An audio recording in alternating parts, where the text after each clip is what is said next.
am Jackie Tantillo, and this is Should Have Listened to My Mother. Author, playwright, and poet Jennifer Fell Hayes lives and works in New York and England. She's the recipient of many prestigious awards for her works, including the Yale Distinguished Teachers Award and recognition for her piece The Wave, which was selected for Swan Day, which stands for Support Women in the Arts Now. Jennifer's work was published twice in the New York Times in 2021. In April, she was the winner of the Golden Shovel Poem Competition, and she also had a tiny love story published in May. And this is how I found my guest. Tiny Love Story, if you're not familiar with it, it's featured in the style section of the Sunday New York Times. Writers submit a 100-word story of an actual tiny love story. I'm so happy to have Jennifer Fell Hayes join me on Skype from England in a beautiful village called Hawkshead, where none other than William Wordsworth went to school. Hello, Jennifer. Hello. Hi, Jackie. Thank you so much for taking time out of your holiday to speak with us on Should Have Listened to My Mother. How about if we start off our conversation with your mom's name? Yes, my mother was born Kathleen Banks, B-A-N-K, and then married my father, Harold Foster Fell, and she became Kate Fell. And she is English? Both your parents are English? Yes, both my parents, yes, they're both gone now, but they were both English and both born in Yorkshire, as I was. I had asked you, can you read your tiny love story that was featured in the Times? Yes, I have it right here. Okay, so this was headed up Treasure Hunt. In my 40s, I spent summers with my widowed mother in England. Before returning to New York, I would write playful notes and hide them round her house. Under the silver candlestick, she discovered the butcher, the baker, and the candlestick maker, and your daughter love you. For weeks after I left, she would call and laugh, I found another one of your little notes. Cleaning out her house after she died, I found a box in her bedroom.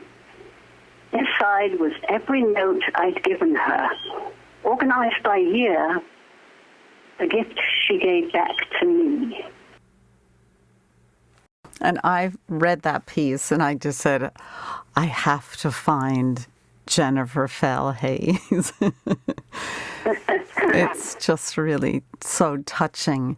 And then the picture included in the Times, or maybe it was just online, are the little plastic bags that she had kept your notes by year, right, in a box? Yes, there were about 10 little bags, actually, because I did it for about 10 years. And she would find them in funny places, like under the candlestick, or, for instance, in the bathroom there was a guest towel with a little frog embroidered on it, and she might find one underneath that saying, "Don't forget me." And it would make her laugh, and we'd stick us around for a bit longer, because we wouldn't see her for nearly a year, and it was a long time as she got older. And what gave you this idea? I don't really know. I'm not sure. Maybe it started, I used to leave a couple of little gifts with a little card, and it just occurred to me as a fun thing. And many of them were jokes or rhymes or puns. I would put little rhymes. I think there was one something like, she had a statue of Shakespeare, and so one was something like, "Loving you is not so hard. Have a look beneath the bard," or something, things like that. And she would stuff them in her, penny pocket if she went round dusting. The last year that she lived, when we came back to the house after she'd gone, I popped a penny on to wash some dishes or something, and I found a lot in the pocket. And I was just so touched. But a bit later, a very kind friend, when I'd gone, washed the penny and didn't realize about the notes, and so they all got washed away. Oh, dear. That particular year. But there were about 10 years worth of little notes there. And so it just it was incredibly touching to see that she kept them and labeled each little bag with the summer it was, summer 1997 or whatever it would be. Tell us a little bit about your mom. She had a statue of Shakespeare, so she had a love or a fancy for writing, correct? Yes, my mother did love to read a lot. Though it was my father who was particularly the literary one. But my mother had gone to London to the Royal Academy of Music to study piano, and she got a degree there and won some medals, and was musical and artistic, and noted for her elegance. She was very beautiful, very elegant lady, and she could have a quick temper, very briefly, and she was. She once threw a wet dishcloth at my father, and she was incredibly kind and caring to her friends, especially as they got older. And I think that's one thing I learned from her. We would go over for the summer, and she would say, could you possibly fit in going to see Auntie so-and-so? And I called everybody Auntie. I'd known since I was a little girl, even if they weren't relatives. And she would go and visit friends, even when it was tough for her, and take little gifts. And I guess I learned, not just to love and cherish your friends, but when they particularly need support, to be there for them. And I did learn that from her. And she had a quirky sense of humor. We would giggle about things. She would giggle about my notes, or she would tell me funny stories after my dad had gone of little things which happened, and we would both laugh about it. She was the kind of lady too. She would drive my dad crazy sometimes. We'd be waiting to go out somewhere, and Mother would just say, "Oh no, I forgot my scarf," and she'd dash back in. And Dad had a rather impatient side, and he'd be waiting, and then she'd come down and she'd say, "Oh no, sorry, Foster, I just got to go and get my whatever." And she might do that 2 or 3 times. And there was one famous occasion when my father kind of just lost it, and he said to my brother, "Never marry a woman, Jeremy." Oh my gosh. Did she do it on purpose to get him? No. And I find I do that a bit sometimes now. My husband's waiting, I say, "Oh no, I forgot my cell phone." So I'm not sure what that was, but it became, a bit of family fun. We'd laugh about it. Did she continue with her music after she had the family? Is it just you and your brother, or are there other siblings? Well, what happened really was war broke out, World War II, and it was very hard for her to practice. My father was away; he was an officer in the British Army, and my brother and I were babies, and she moved in to live with her mother. But life was, pretty tough then, and there was never time to play the piano much. So after the war, she would go. She had a beautiful grand piano. She would go and play it. I remember as a little girl creeping to the top of the stairs after I was supposed to be in bed to listen to her playing, some Chopin or a Brahms waltz downstairs, and it would be kind of magical. But she would get very frustrated because she was a perfectionist, my mother too, and she'd been used to playing well. And because she hadn't practiced, she knew, it didn't sound to us bad, but she knew. And so in the end, when they downsized and went into a smaller house, she sold her piano. And I always felt a bit sad about that. But she found many ways for her artistic outlets, I think.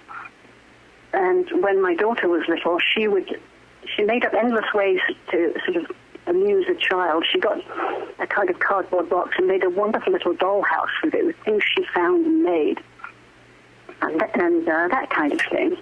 And she read, and the house always looked beautiful, and she was a brilliant cook.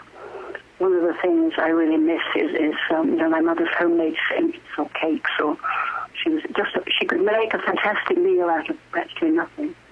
What's one particular meal that you thought was just delicious and above and beyond? My home, well, always on my first night home, when I would come home from somewhere, she would cook a salmon, a big piece of whole salmon in the oven, and it was always delectable, perfectly cooked. And she would make a homemade, not really a mayonnaise, but a homemade kind of dressing that would go with it. And she would slice cucumbers in vinegar and other things that were delicious. And that would be served with asparagus and new potatoes. And it's just not a fancy meal, but everything would be perfect, and everything would be lovely. And I try to cook it myself, and my husband says he really likes, the way I cook salmon, but I always feel it's not quite up to my mother's standard. Oh, gosh, that's hard, right? Oh, but it's so great. Did you used to cook with her when you were little? A little bit, yes. I went away to boarding school at 9, you see, and so I was away a lot of the year. But I would cook with her a little bit. Actually, it's my brother who's a brilliant cook who learned more from her. I was less interested at the time, but then I'm quite a good cook now, and I love it, and I think it's because of her. And how about you tell me some more ways that your mom influenced your life? Because she had been to London to study music in the 1930s, and that was pretty unheard of for a young woman then. But my grandfather, was wonderful enough to let her go do that. Because when in my turn, I went to school at 9, as I just said, that's what reminded me, and, most of the other people in my class were 11, so I graduated instead of at 18. I took my advanced levels at 16, taken my O-levels at 14, and you're meant to be 16 for O-levels and 18 roughly for A-levels. It varies a bit. But anyway, I graduated 2 years early, and nobody quite knew what to do with me at that time. The headmistress had thought I should go to Oxford, but nobody really talked about it. I just left school. And so eventually, after being in Belgium a while to speak French, because I'd done A-level French, my mother said, well, you should do a secretarial course. It's always a useful thing. So I did. And then she said, well, look, Jenny, in the local paper, they're looking for a young reporter. Why don't you apply for that? So I did, and I got the job, and I loved it. But I found that after a year doing that, if I'd wanted to carry on, I would have had to specialize in fashion and cookery. Well, I like fashion, I like cookery, but I didn't want to spend my life with that. I'd been doing court reporting and all sorts of somewhat exciting local stories. So I thought, no, that's not right. And my mother then, again, she said, well, look, you've always been very keen on drama. You did very well at school with those exams. Why don't you apply, to do drama? And then she said, maybe you could teach drama a little bit and support yourself for your writing. And so she had a teacher at her school who became a famous novelist called Marguerite Steen. And she had taught Mother what was then called elocution, speaking nicely, but she wrote little plays for the schoolgirls to put on, and Mother had been very taken with her. And so I thought that's a good idea. And I was taking some lessons with a local teacher, and she said, well, if you're serious about it, you should go to London and stay in Yorkshire. And people said to my father, don't let your daughter go to London, spend all that money. She's only going to get married. Spend the money on your boy. And my father, luckily, and I'm sure with my mother's advice, said, if that's the best place for her to do it, she should go there. So I was lucky, and I wound up at the Central School of Speech and Drama. And that really changed my whole life. And theatre was a big passion, as was writing. So I taught drama or drama and English combos, and I taught things like acting, directing, playwriting. I really enjoyed it. I ran theatre departments and fine arts departments in 3 of the top private schools in Manhattan over the years, and that was all because of my mother. She was extraordinary, and looking back, I realized how she influenced my life in a huge, major way because of that. Do you think your mom learned from her decisions to get married at a young age? She felt that you should be able to pursue your passion, your interests, and a career? Oh, I see. Yes. Well, she wasn't terribly happy with my first marriage, which was to a young man I met at the drama school who had actually been John Lennon's double in Hard Day's Night and the rock singer in his own right, which was catnip to a very young woman at that time. And my mother and father did not think he was going to be a good husband, and he wasn't, and we did divorce. But in fact, we're good friends now, and I enjoy, if I see him occasionally. So, but it wasn't a good idea to get married to him. So they were not happy about that. But then, fortunately, I married again, and I was with that husband actually 40 years, whom I loved very, very much. But he, alas, died 9 years ago, and I had my daughter with him. And then I've been very fortunate latterly to meet another absolutely lovely man, and I've been married to him 3.5 years now. So Mother was very happy to see me. She didn't know Doug, my current husband, but she adored and loved Bryant, who, funnily enough, his mother had been her roommate, also a music student in London, though she was from America at the time in the 30s. So there was another big influence, because I would not have met him had it not have been that their friendship endured. And when he graduated from University in America, he came to the British Isles to do some graduate work at the University of Kansas, and we met that summer. So she was a big influence in my life. Kind of, yes. Very, very entangled. Kathleen. All sorts of threads weaving together this tapestry here. How wonderful is that? Did you know your maternal grandmother at all? I did, though she died when I was 9. I did know Granny, I called her. And she, in fact, when we moved out to a lovely village called Follyfoot, where we had quite a big house, and Granny came and had her own part of it initially, as she was getting older. And so that was lovely that, she lived there with us, but not for very long, because alas, she died. I think it was about a year or even less than a year after she moved in. But my mother was comforted to have her with her, because she'd been a bit anxious about her. They had a good relationship? Yes, they did. I think my mother was closer with her father, but she and her mother, would get a bit exasperated sometimes, but generally she loved her mother, and her mother obviously loved her and adored us grandchildren. But I would get exasperated with my mother, particularly at a time when I was maybe 17, 18, and dating a boy she thought very unsuitable. With whom I was madly in love, and so we'd had big fights about that. And obviously, as you grow up and you're trying to separate from your parents, you suddenly get disenchanted with their points of view, and you start getting your own ideas. And so we would have arguments, or I would feel, I guess I felt at my most apart from her when I was 17, 18, 19 or so, but gradually, as I matured, and probably the central lobes matured with me, I came to realize how wonderful she was, and I was able to put aside, the irritations and just love her. I absolutely adored her.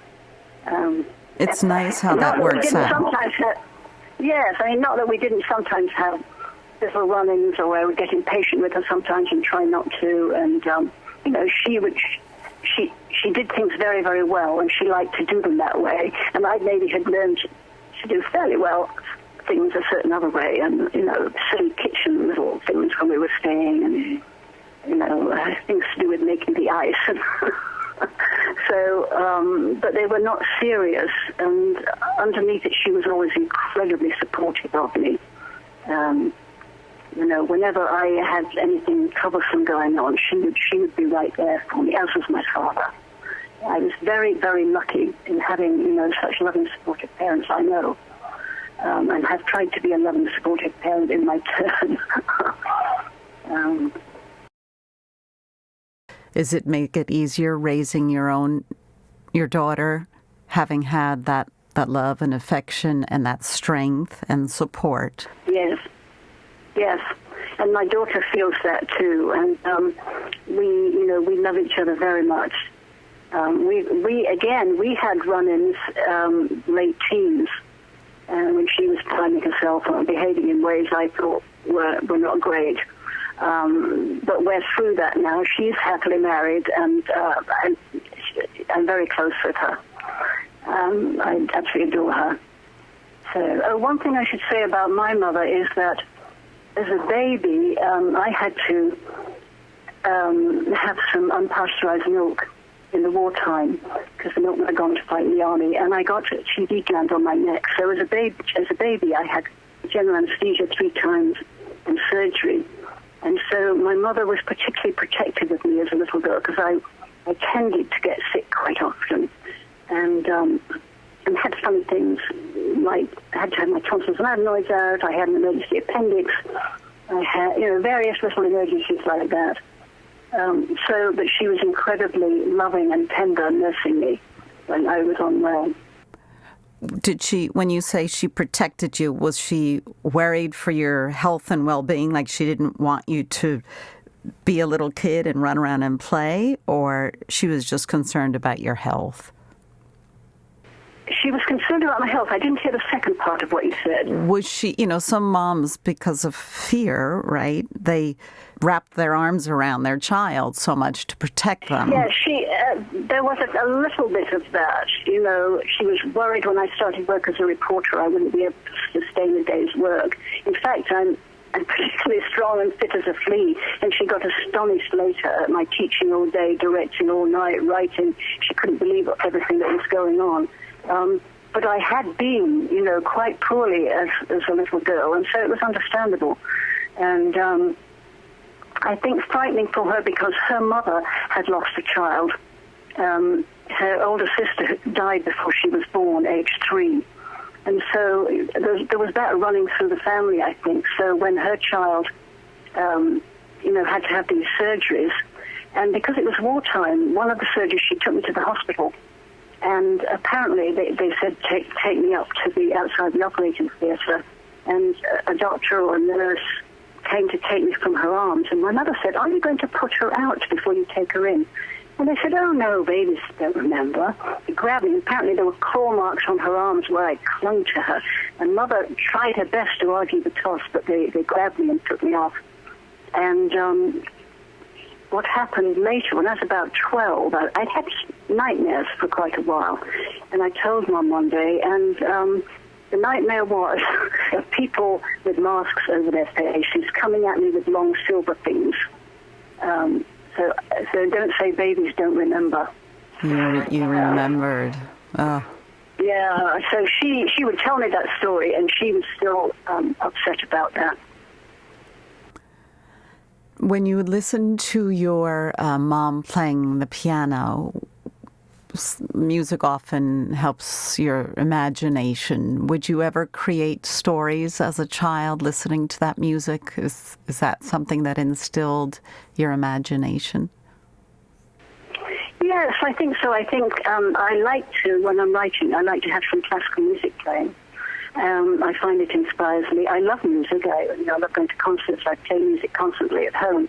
And that all stems from that time, I think, when she would play. And I've always had as a child, I had a very active imagination. And, would make up stories. I wrote my first quotes around it book when I was 6 about the princess Atalanta. And I think, listening to music, listening to Mother playing or to other people playing, I would get sort of images and thoughts. And I think that can inspire poetry too. I think music's very important in my life. So yeah. So when I ask the question, are you who you are today because of or in spite of your mother? Yes. Well, it's because of my mother.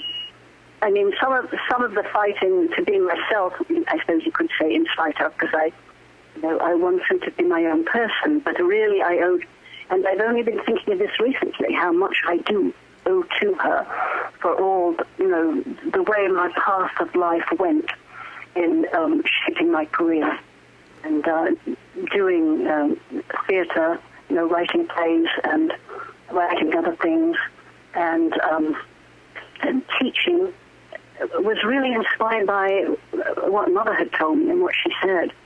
And I think it's been an absolutely marvelous career. I really loved it. Do you think she believed in herself as a mom? Did she think she was a good mother? I think she did, yes. I think she did. I think she knew how much she had put into being a mother and being a good mother. She put tremendous effort into that. As I say, was really always there for me. She was very in tune with me because, even like a little psychic thing. I remember one day when I was teaching, I had stayed home because I had a fever, I was sick. And it was like a weekday, and the phone rang, and it was my mother. And I said, "Heavens, Mum, why are you calling now? I should be at school." And she said, "Oh, I just had a feeling you weren't well." That kind of thing. She sort of picked me up, emotionally, mentally, I don't psychically. Yeah, that's pretty great. I think we were very close, and I think she felt she was a good mother to me, and I certainly told her so. When she got older, she knew how much I loved her. And in fact, the last 3 years of her life, because she'd had a bit of heart failure and been hospitalized 3 years before, and I'd flown through the night thinking she wouldn't make it, but got to the hospital, and there she was sitting up in bed saying, "Well, why on earth have you come? What a waste of money, Jane." Great. And she nearly died. But, so for the next 3 years, I rang her every day from New York on a, I had one of those, at the time you had you could buy them at the newsagent, a pay card. I can't remember what it was now. It was a phone card or something. You would put in the money, and then you could make a long-distance call. So I called her every day just to sort of check up she was okay. And the night she died, the night before she died, I had done a performance of a play that week, You Can't Take It With You, ironically called. And the Saturday morning, I went to ring her to tell her how it had gone. And the phone rang and rang and rang, and there was no answer. I got this terrible cold chill, and I thought, oh no. And then she came to the phone, and she was giggling, and she said, "You just caught me in the bathroom." And we had a lovely chat, and we talked about, I was going to go over just after Christmas, this was November, and we talked about what we would do when I came and made lovely plans, and that was it. And the next day, therefore, after another performance, I didn't call her right away. I was having a bit of a lie-in on Sunday morning, and when I got up, the phone was ringing, and it was a friend to say she'd died. And so it was so funny that I'd been so worried the day before and thought she'd gone, and then it was the next day. Pretty devastating. And so many of us have been through losing a loved one, but I'm sure anybody listening can relate to that and knows that. But, trying to get England to get there, just, you have to deal with these things and live through them. But it was very devastating, particularly as I'd adored my dad, and he'd gone already. So then, when both parents are gone, and Mother, I just had loved her so much.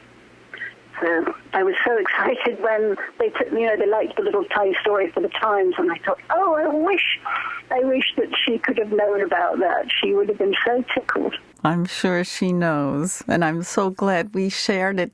I'm so appreciative that you were willing to have this conversation. Well, thank you very much for inviting me, Jackie. Thank you so much.